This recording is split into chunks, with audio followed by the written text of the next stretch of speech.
मध्ये म्हणजे 8, 9, 10, 11 पर्यंत राज्यात दररोज वेगवेगळ्या भागात पाऊस पडणार आहे आणि त्याच्यानंतर काय होणार आहे, परत 2 दिवस उघड देईल. त्याच्यानंतर 14 ते 18च्या दरम्यान परत ते मग मोठा पाऊस असणार आहे म्हणून हा अंदाज लक्षात आहे. पण आता हे जे आता उद्याचा जे 8 तारखेचा पाऊस येणार आहे, काही ठिकाणी 7ला देखील येणार आहे. मग हा कुठं पडणार आहे?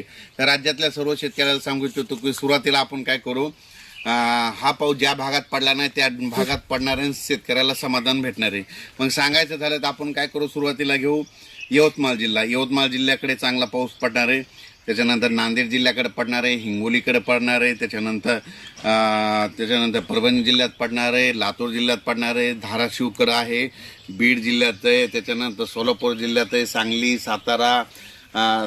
सातारा, त्याच्यानंतर पुणे, त्याच्यानंतर अहिल्यानगर, त्याच्यानंतर कडाष्टी या भागात देखील आहे, त्याच्यानंतर बीड जिल्ह्यात देखील आहे.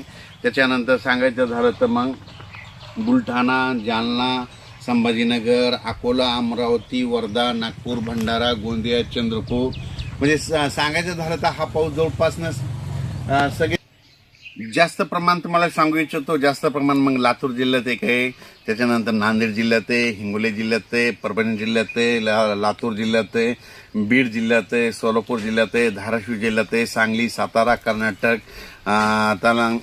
बेटकिया म्हणजे तेलंगणात जरा जास्त आहे. म्हणजे ह्या इकडल्या म्हणजे दक्षिण म्हणजे महाराष्ट्राच्या दक्षिण भागाकडे हे पाऊस जास्त आहे, कारण की पाऊसच दक्षिणेकडून यायला आहे. तर तुम्हाला एक उदाहरण सांगतो, जे एक मन आहे ना, तळ राखणारा पाणी पितो, तसंच मग पाऊसच दक्षिणेकडून येणार आहे, मग दक्षिण भागात जास्त पडणार आहे म्हणून हे लक्षात घ्यायचं.